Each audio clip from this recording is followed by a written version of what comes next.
Hello, this is Nicole with Evolved Women's Health, and today we are going to be talking about the goblet squat.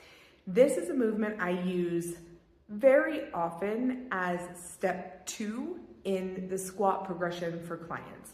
So what I'm looking for before I move someone to the goblet squat is that they are able to get below parallel, that their heels are staying on the floor, and that their knees are tracking outwards. Once we have established those baseline points of performance, then I start loading with the goblet squat. The reason I choose to use the goblet squat is because, number one, it can stay pretty light, but really the biggest thing is it trains clients to keep their torso up. It is much easier to keep a torso up when you have a small weight on the front of your body than it is when you have a bar on the back.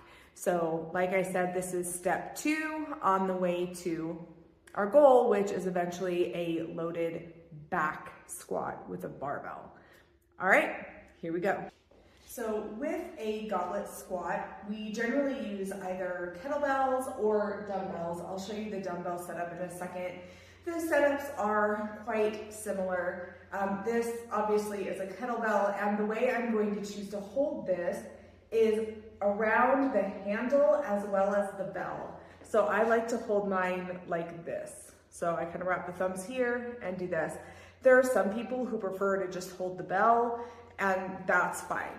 Really what we're looking for is just that you have a good grip on the kettlebell and that your elbows are down. We're not going to be holding it like this with the elbows way out. So we're going to hold it elbows down, get a good grip on it, whatever way is comfortable. And then the other thing is we want to keep it close to the chest. There are some variations where I'll have clients bring it out further, but that's for upper body. Today, we're focusing on just the lower body, the squat portion. So please keep this close to your chest for safety. If what you have available or what you choose to use is a dumbbell, the way you're going to hold this is around the bottom of the head. So you can see my palms are right here where the bar meets the head, and I wrap my hands around it. Otherwise, everything is the same. Notice how my elbows are down and the dumbbell is right up against my chest. Our setup for the goblet squat is exactly the same as it is for the air squat. So you're just gonna have your feet slightly more than hip width apart, and then you can slightly turn out those toes as well. Some people are capable of doing a straight toe squat, but those people are few and far between. So chances are you're going to feel a lot more comfortable with your toes pointed out. From this position, we are going to go ahead and push the hips back as we bend our knees, and we are going to descend, keeping this kettlebell close, and then we will come back up. We'll go ahead and do a couple more reps for you from the front.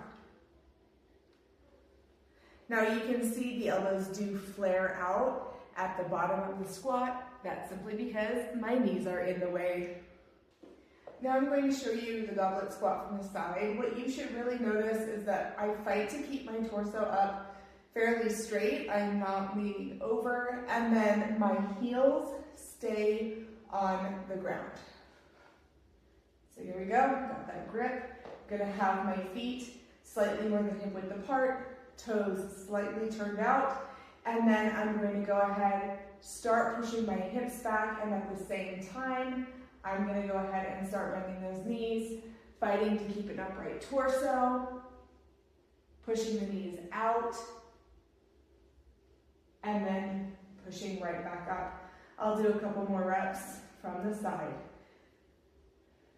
Kettlebell is into the chest, heels are going to stay on the floor, back is going to stay straight, and here we go.